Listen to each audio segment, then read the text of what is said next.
Hey everybody, it's Donna Cravata, and we're back again with another Real 50 over 50 interview. And I have been waiting to talk to Judi. Let me just give you a quick introduction, and then we are going to have a conversation. And um, this is going to be interesting because Judi and I live parallel lives. So, Judi Harrington is a storyteller, a copywriter, an author, a writing coach. She provides writing services for the overlooked and the misunderstood. She also provides copywriting and book coaching services for entrepreneurs. She's also known as Judi 411, a brand that is synonymous with clarity and connection. And in 2022, she self published her first book that is always close by, and it is called Fuckery, The Life and Times of a Legend in Her Own Mind. It's a humorous memoir of essays celebrating her family's mantra of let's put the fun back in dysfunction. And before we dive in, I'm going to give the first example of parallel lives. I also come from quite a dysfunctional family, and I used to go to the card store on Mother's Day and ask where the motherfucker section was. Yeah, And they sure. sent me with this card that said, "Let's put the fun back in dysfunction." And I bought a box and I shared them for years. Terrific. I actually have this sign. Let's put the fun back in dysfunctional. And it's the Mary Engelbreit. Mhm. You see those a lot in Hallmark stores when they had them as their own standalone store. Mhm. Remember that? And a really dear friend of mine gave me that as a gift, my friend. Um, it's so much more than a saying, it's a way of life It sure is. or a survival tactic. It really is. I mean, you can sit there and marinate in pain and suffering, or you can try and find some humor and move on through it. I Exactly, mean, exactly. how many times have you heard yourself say, "This isn't going to be funny today, but someday this will be funny," Yeah, right? I was sharing stories this morning For with a sure. friend. Yeah, yeah. No, Um, my therapist agree, but he's no longer my therapist. There you go. yeah, I had a job once, and I used to regale people with stories, and for months, they thought that I was just making this stuff up, and then Oh, they met my family, yeah. and this woman that I worked with, she said, "I'm really sorry. I had no idea that this was all true." And she goes, "It seems like you've been sent from another planet to save them from themselves." Yeah. She One of gave my me a card for her therapist. Yeah, one of my girlfriends will often say to me, if it were anybody else, I would think this is complete and utter bullshit. But it's you, and the Yeah, weirdest things happen to yeah, you and around you and yeah, in your life. So I just have to know that it's true. yeah. So So, let's share a story. yeah, yeah, Let's go down the road of a little fuckery. Come on. yes, let's do it. Let's do it. Oh What you boy. got? Well, I mean, a lot of people like to know, like, what and I say this to my clients when I meet them and they want to write a book. I'm like, why now, right? Mhm. And um, so this book is a collection of stories that actually were 10 years in the making, because a lot of these stories revolve around my children growing up, and they had to grow up for me to get more stories. Mhm. And I started cataloging the stories because I wanted to remember those moments. I mean, for the parents out there listening, or even the aunties and uncles and grandparents or whomever, how many times have you heard someone say or said to yourself, "Oh, you better write that down. They said something really funny. You better write it down. You better write it down." And I really took that to heart, as someone who's been writing her whole life, really, for the most part. So I started writing these stories about my kids, and then it prompted me to remember how I grew up and just the funny things that happened in my family. So, like the first story that I remember catalog was my around my older daughter and her obsession with Judaism and asking Santa for a menorah, and then that turned into her sister and her troupe of imaginary friends that rivaled a Jerry Springer episode, and then I thought about how I grew up and my dad impersonating God on talk radio and my mother dressing like the cat in the hat. It's like, now I talk about that like I'm saying, "Donna, can you pass me the salt and Yeah, pepper?" yeah. It's like so part of my essence, and I grew up this way, right? But when I started telling people these stories, they were like, "What?" I'm like, so I just kept collecting them and collecting them and writing them and cataloging them down. And then, well, we're in the pandemic, and I entered the country song chapter of my life I always say that my life was like a country song, except a country song ends. My marriage ended. My Mhm. kids were estranged from me. My mom um, she was aging already, but she entered dementia. One of my closest friends was diagnosed with cancer. Even my dog died. I was like, this is like, how many more hits could be coming? And I needed something to be like a salve for my weary soul. And I dug up the stories that were sitting in a virtual drawer in my Google Drive. Mhm. And I said, this is the time they're going to become a book. Yeah. And I kind of manifested it in some ways, but then I got connected through um, a good friend of mine, Christina Fry. She's in my network. She introduced me to the Get It Done Productions company, and they helped me self-publish my book. And lo and behold, in October 2022, my book came out into the world. And right around the time that by the time the book came out, I had one kid back in my life, which was great. My mom had passed, which was sad. She didn't actually get to see the book come to fruition, which Mhm. she constantly reminded me at the end of her life. She couldn't remember certain things, but she remembered that I was getting, she wouldn't even say it out loud, like, and that my book wasn't finished. And like, when's this book going to be done? Your brother's book didn't take this long. My brother also happens to be an author.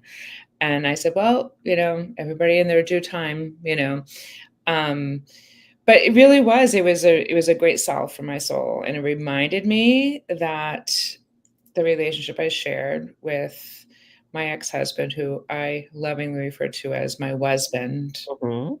um, was not a waste of my time. It wasn't for naught. Yeah. We have the obvious great gift of having two amazing children who are Mhm. now both back in my life, and we both, the constellation of our family has changed, but the love that we share really has not. So it just taken on a different form. But it Mhm. really was really healing for me to write this book at the time I was writing it. And that's kind of like the story behind the story. And it's kind of very meta that I was in a season of fuckery when I chose Mhm. to write a book called Fuckery. Well, it sounds like, that fuckery season is cyclical. It's it is, right? It's like you think it's gonna end, and just like, no, different types of fuckery will show up. Yeah. I mean, Yeah. it's not quite at the operatic pitch that it was in 2020, 2021 when we first were separated and I was apart from my kids. But Mhm. um, there's always something. Yeah, there's always There's something. always something. There is always something. There's a never-ending supply. Yeah. Yeah. And, so what's your favorite story in the book? It's really hard to pick a favorite. I will say that actually my favorite story is really the one about me, Mhm. called "The World's Most Approachable Woman." And Mhm.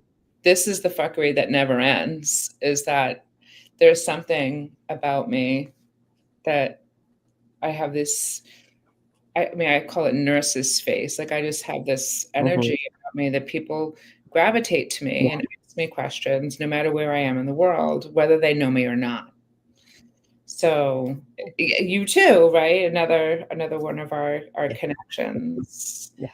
Um, and I could be standing at a bus stop in, Oklahoma, and someone will say, "How do I get to the Baptist church?" Mhm.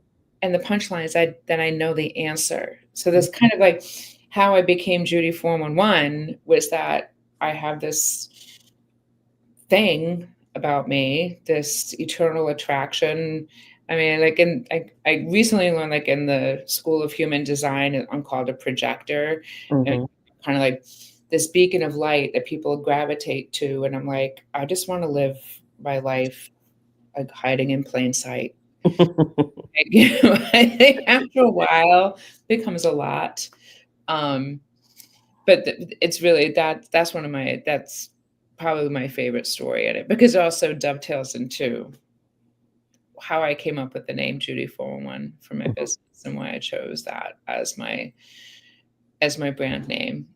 I've just I've honed it down to keeping the 411 related to writing and communication, as opposed to like Any random thing that any person clearing, on the planet might need.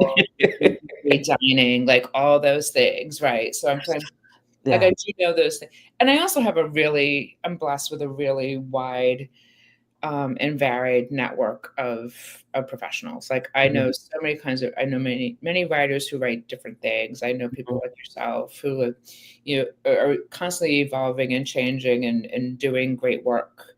And I know lots of financial advisors and attorneys and things like that. So I can always tap into my network, and that's also part of the formal one, that I am a bit of an Mhm. information booth, but I've kind of curated it more into my brand and how I conduct business. Yeah. It really comes to that's really like the essence of the world's most approachable woman. Yeah. Yeah, and you get to put some boundaries around that. Yes, yes, for sure, for And sure. that only comes with wisdom. Yeah. That only comes with wisdom. It does, right? And so I was like so excited when I heard you were doing the Real 50 over 50. I'm like, Mhm. oh, this is the time for women's wisdom, is it not? It really is. It I mean, really it's is. not just me, it's sprouting up all over the place, and, Everywhere, everywhere. um, Yeah. I'm just like, what gets me excited about all of it is, like, what happens when we join forces, you know? Yes. Yes. That's the thing, is like when we start seeing, like when we start to really see each other, you know what I Yeah. mean? Like I see what you offer, you see what I offer. We come together to collaborate and get a message out in the world, right? And I see so much of that, because I will also say the overwhelming majority of my clients are female and female identifying. Yeah. And So over a certain age. I mean, and I do work with men. Of course, Mhm. my joke is like men are good, like for opening Mhm. jars of pickles and stuff. Fine. I mean, and I a lot can of open guys are jars of pickles. smart for men, Yeah. but I just happen to end up working Yeah, majority. there's I would say 85-15 women. Yeah. I mean, I had one male client and who I finished up with about, I don't know, 8, 9 months ago. But other than that, it's really just been women. And there's like an undercurrent, there's like a whole unspoken understanding that Mhm. it just goes smoother. Right, and it also speaks to like my whole idea of being the writer for the overlooked and misunderstood. Yeah. That's the clarion call for a lot of women, particularly women in our demographic and, the 50 and over. Like, I spent many years as largely an at-home parent with a patchwork quilt of a career that kind of just kept things just enough so I could feed my ambition a little bit, but I was Mhm. really tethered to the home and raising my kids and creating a home life for them and doing the best I could with what I had. Um, and I felt really largely overlooked and misunderstood Mhm. for a huge portion of my life. And so when I walk into networking rooms and I say I'm a writer for the overlooked and misunderstood, the the response is across the board, male or female. They're like, "Ah, that's clever." Like someone actually like guffawed when they heard it recently. And I have to laugh too, because, I have this saying, and you've heard me say it, Donna, like, "You can't see the label when you live inside the bottle," right? So, Yeah. I love the whole idea of the overlooked and misunderstood. It's also borrowed in a wink and a nod to Malcolm Gladwell. Um, Mhm. I wanna s there was I don't know, I can't remember exactly where the source is, if it was a podcast or something, but maybe one of his books, but that was definitely the inspiration point. So here I am thinking I'm being all like erudite, and then I say for the overlooked and misunderstood, and someone starts laughing, and I'm like, no, I'm serious. Like people really misunderstood. Like, why are you laughing? Right? Yeah. And, this whole experience has been so um, wonderful. Having, I mean, next month we'll hit 100 interviews, and Wow. yeah, Wow. That's why I remember when we booked this, like it was like a year ago. yeah. I mean, we're booked now until June. I think there's one spot open in June, and I don't get a lot of cancellations either. I know I'm like, I won't have it enough to be there, right? And with all the events of last Mhm. week Yeah, aside, I'm not gonna give airtime to that, but, yeah, it was a rough time. I'm like, "No, I will be there," yeah, right? yeah. And I mean, I had an interview last Wednesday, and we did it. It was a little weird, but we did it. And And that's the thing too, like, isn't this a great point? Like, even when we are in as I said to you, I said, "Welcome to these unbelievably fucked up times," right? But you want to talk about fuckery? right? Um, and I don't wanna talk about it in a masked way, but Mhm. I'm just gonna talk about the energetic Yeah. piece of it. Like, how people felt last Wednesday versus this Wednesday. Like, I definitely feel a lot better. Mhm. It was also 80 degrees outside last Wednesday here in Boston, and I said, "Well, I'm gonna wear shorts while it's still legal and, enjoy myself." And I took care of myself that day. A lot of people I found a lot of people were kind of turning inward and, like, self but now it's like but they still continued the work. They still continued to do the things they were doing. Like, you didn't say, "We're not gonna have 50." No, I had a full-on day. I mean, because I didn't even think to not plan Fun. anything, and I had, like, 5 phone calls that day. I had work to do, so what I did was I just said, I don't even have the bandwidth right now to dive into this. It'll all be there when I have the space to go think about what just happened." And that's what I did. I just went about my business and had Yeah, all my calls, did all my work. But I also my hot water heater went, and it was like, my eyes blew up in this whole thing, right. and by Friday, I was a ball on the couch. Well, that's the thing is, like, no matter what the precipitant of, like, the wonky energy is, we gotta keep going. Yeah. We can't let it derail us and be like, "Oh, I gotta go, like, faint on the couch now, like Camille." Yeah, like, we don't have that luxury. No, I did that after doing, like, 8,700 things. Then Right, I did trust me, no. it's bra off o'clock here at 5:00. Bro, o'clock. Like, that's it, and on the couch, That's not too worthy. doing the crossword or, reading something, talking on the phone with a friend, like, whatever it is, but I'm going full throttle Yeah. all day, and it's not because I'm in denial of what's going on around me, it's like, but if I let this stop too, then what are we doing? Yeah. Yeah. Yeah. It's kind of like a meta and, like, another meta discussion of, like, how this book came about, like, I couldn't sit there. I could only sit in the dark crying for so long. Well, here's what I believe. I believe that the work that we do, because we're working with people who are misunderstood and overlooked. Mhm. The work that we do is more important now than it ever was. Ever before, the artists, the writers, the poets, whatever medium you bring a message out into the world through or on, it's really important. Well, it's even beyond that because the women that are in my sphere are people that reached a point where whatever it is that they did for the majority of their life, they Mhm. reached a point where they said, "Yeah, this isn't for me anymore, and I'm gonna do what I want." So whatever it is that they're doing, whether it's art or whether it's Whatever it is, whether it's airplanes, it doesn't matter. It's what they're choosing to do. So it's in some respect, it's their art. whatever it is. Yeah, and art can be living a good life, Yeah, right? Like yeah, deciding like, okay, well, I'm gonna maybe that change for them is I'm done with my business. I'm gonna go travel the world for a year. yeah. You know, all the Um, power to them. it's like I'm done with the I have tos. Yeah, for sure, for sure. It's so funny. I was thinking about this. I saw so Martha Stewart Mhm, was here in Medford on Monday night for an event. She just released her 100th book. mhm. And I I was like, "What? 100 books? Like, how Did have I you missed see that 80 of documentary that?" about her? Did you see the documentary about her?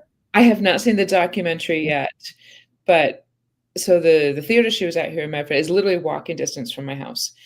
And I toyed with going to see it, and then I got distracted, of course. I was like, "Look, there's a chicken." And then a friend texted me and said, "Hey, I have an extra ticket to Martha Stewart. Do you want it?" And I'm like, "I'm in." And it the thing is, like, there wasn't anything she said that was necessarily like, "Oh, I never knew that about you." Like, I think she's so immersed in our culture, it's really hard to not know about her. Mhm, Um, but what I just loved about the whole it was about an hour interview. Joanne Chang, who's a local, chef and author and kind of a I mean, she's probably nationally famous, but she's very endeared to us here in Boston. She moderated, and it was probably an hour from start to finish. But the whole time, like, no matter what she was asking Martha, I was like, Martha is just unapologetically herself. yeah. Yeah, well, I mean, after everything she's been through. Seriously, like she's done it all. I mean, she's been an author. She's been, she has a media empire. Mhm, All of these things. Like she was a stockbroker. Like she mhm. had this incredible trajectory of a career, and they Joanne Chang said, "You're the first influencer," and Martha said something like, "Yeah, the OG." Yeah. Right? And we all chuckled. It was like, but I was like, "Gosh, she's just so like." Yeah, it's like, bring it. I mean, she lives, like, 10 minutes from where I live. Oh, that's true too. And my favorite Martha Stewart story is she once a year, she goes to Stone Barns. Have you ever heard of Stone Barns? No, Okay, no. so Stone Barns is an old Rockefeller estate that has turned into, like, Oh, an agricultural farm okay, and one of the top restaurants okay, in the world, okay, and, now it's in a car, it's a good half an hour drive okay, with, like, parkways in between and all reservoirs, like, all kinds of things right, right. blocking where her house is and where Stone Barns Oh is. gosh, But yeah. once a year, she goes to Stone Barns On horseback? on horseback to judge a pie eating contest. To judge a pie eating contest because of course she does. I'm like, Exactly. of course she does that. Does, right? But that's the thing, like, she's who she is. She Yeah, doesn't yeah, air, yeah. and I had to laugh because the price of admission included a copy of her 100th book.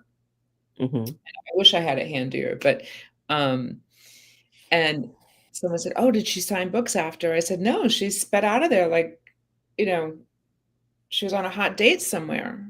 And she left in her I was leaving the theater, I looked and she was leaving in, like, a giant Suburban and zipping mhm, right up the main drag, mhm. and isn't that so Martha? I'm not here to sign books. Yeah, Like, yeah. it was like, "I'm not here to sign books. I'm here Mhm, to talk for an hour mhm, with someone who I kinda handpicked for this event, someone I admire as well, mhm. and that's it. Here's your book, thanks." I also thought it was a genius, um, publishing move to have the everyone in the audience get a book too. Mhm. Yeah.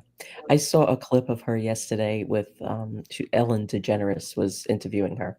So I don't know if it seemed like it was recent, but I don't know what Ellen I DeGeneres think is I doing saw the these days. same clip, but continue. Yes. But she said Ellen DeGeneres put up 3 things, and, like, 2, were false and 1 was Oh, true.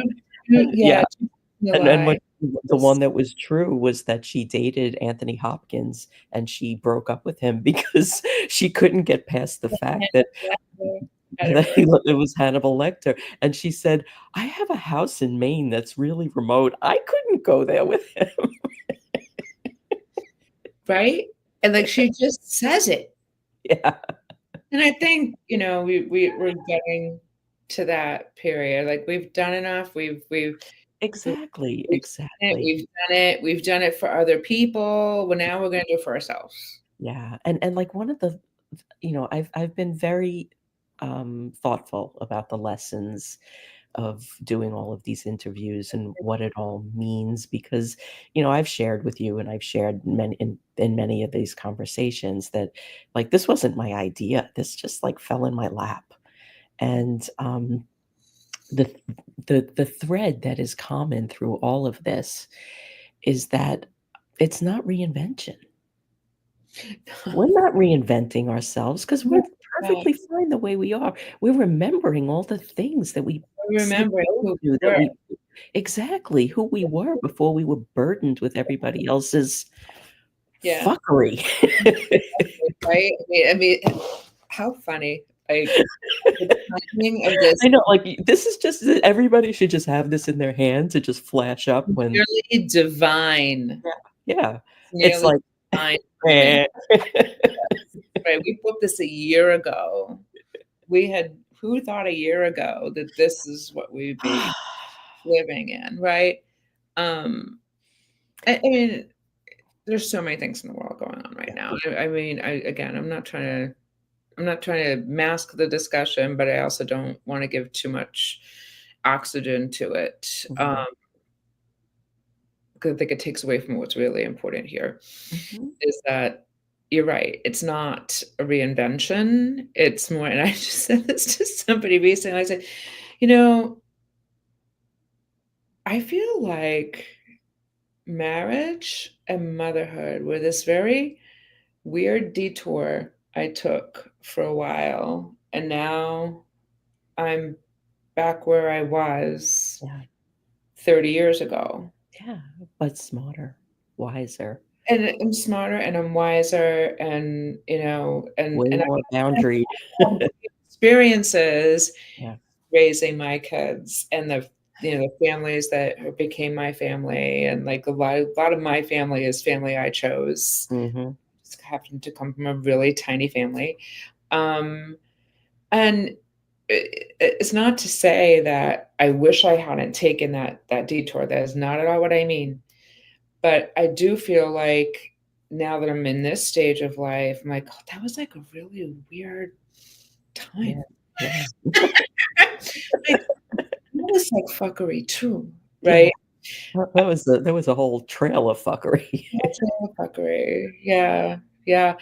But to return to where I'm at now and feeling in some ways that, um, like on Julia Louis-Dreyfus's podcast on Wiser Than Me, she always asks, "What's your real age?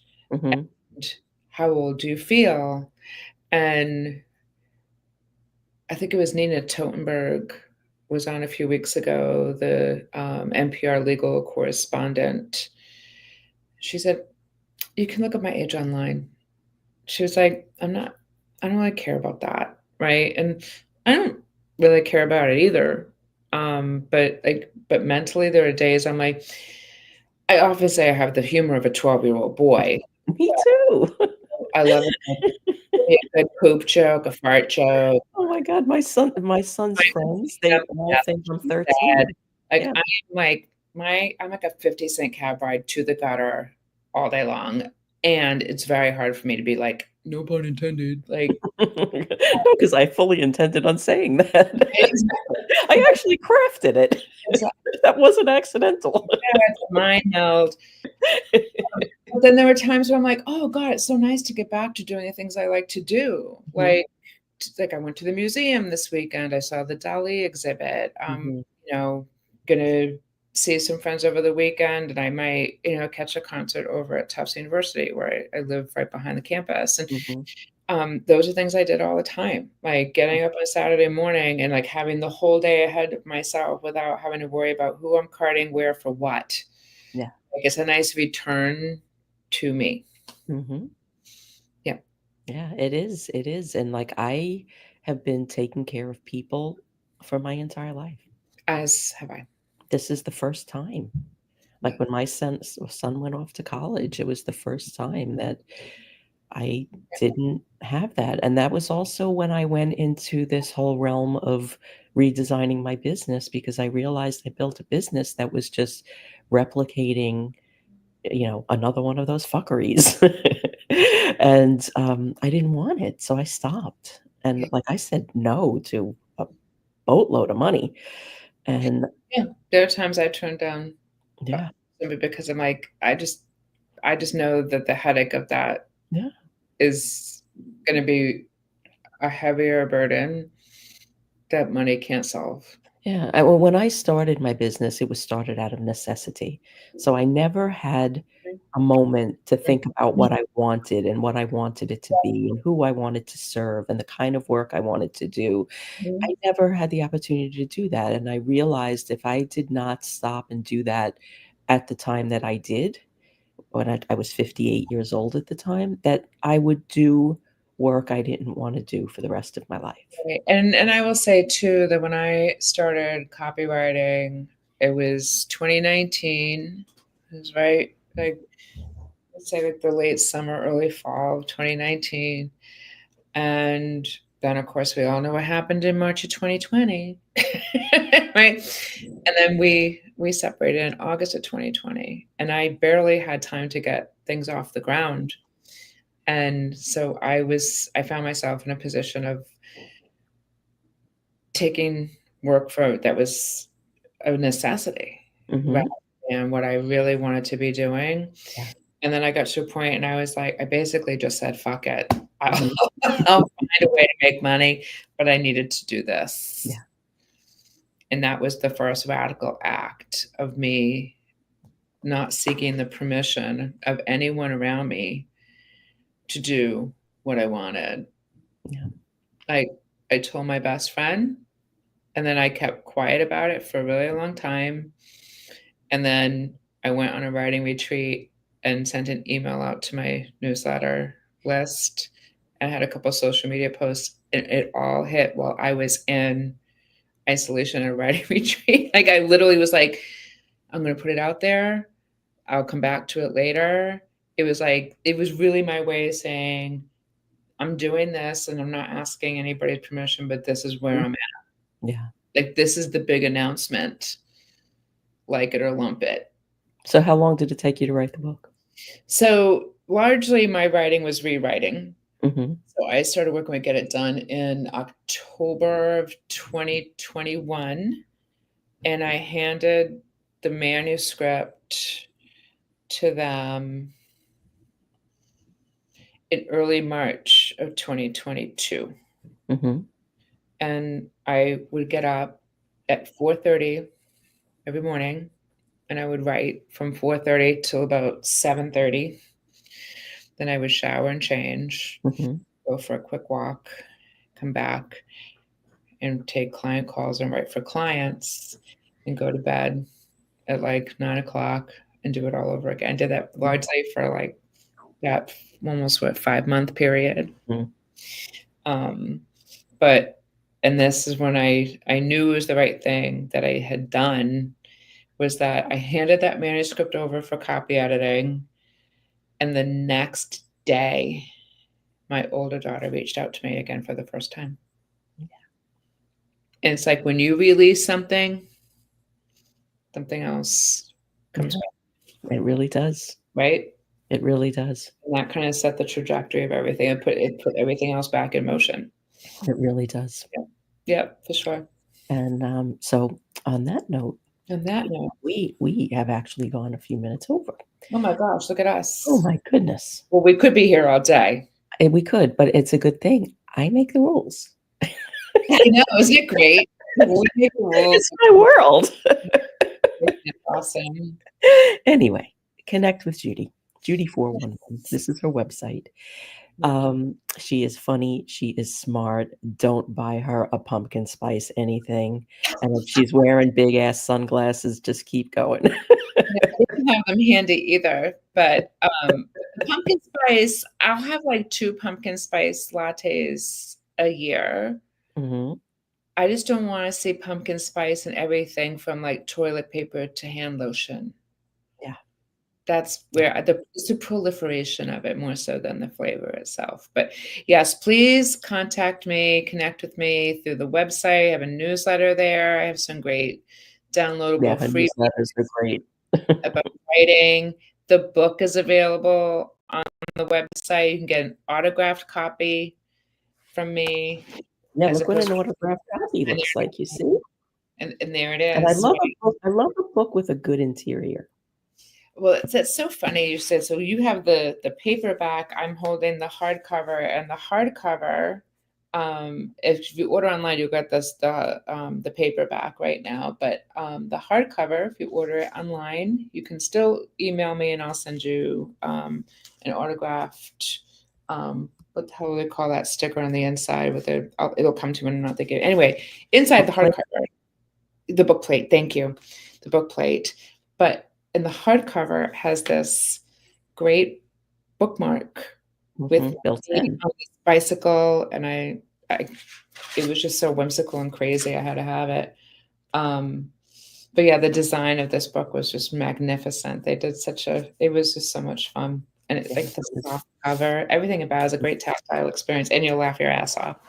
Yeah, you absolutely will. I pick it up often, and I love it. And I love it. The stories are short and punchy, and Thank you. I sometimes pick it up like between calls, like if I'm having a It's stressful funny day. because I had a client recently. I just did her website, and leading up to working together, we were in a networking call together, and she said, Judi, I just love your book. I have it in my car all the time, and I'm waiting for my kids outside of like their music lesson or Mhm. a sports practice, whatever. Sometimes I'll just pick it up and read a story, and I just laugh and laugh and laugh. And I'm like, that's so nice of you to say. And it's just so funny because it's not at all the genre that I write in. I tend to write real estate, finance, law, technical Mhm. topics. That's really my niche. Is Yeah, this is clarifying, your life. but clarify. Yeah, but I clarify jargon and put it into plain English. That's really Mhm. like technical Mhm. copywriting. And Mhm. then this is my life story and Yeah. memoir, and it's so different, but yet at the same time, I can't tell you how many times people have bought my book and then reached out to me and said, I want you to write my website. Yeah, because it stands out. It's not Incredible. the same. It's not the same, It's you not the know. same genre at all, but they're Yeah. like, oh, if you can tell this, if you can talk about the complicated emotions of family and love and motherhood and marriage, then you could probably talk about taxes, Yeah. you know? Yeah, and the thing is like you go on to look for something about taxes, it all sounds the same. You'll definitely sound different with me. Yeah. You'll still sound legal because I used to be Dr. No for Mhm. regulatory stuff. So there's like there's lots of layers to this onion is really what Well, we're gonna have to have another interview to go through those, but for now, I we think are so. gonna say goodbye. Happy Yeah, Wednesday, all. Thank you, Judi. everybody. Always great to be with you, Donna. Thank you. Yes, yes, yes, yes, and we will be back next week. We have a panel on grief and gratitude, and Oh, I was trying to mm, that's one of my favorite topics. Yes. good stuff, isn't it? It is. It is. Yeah. That's actually And adjacent to my next book, but we'll have another conversation about next we'll book. have another conversation, and we've got interviews every Wednesday until, I don't know, so far, June. People stop coming. Yeah, until people stop It coming. probably happened. Yeah, there's a lot of people. There's a lot more I haven't met yet. So have a Sure. great Wednesday, everybody, Good to and see everyone. Be see you well. all next week. Bye. Embrace your fuckery.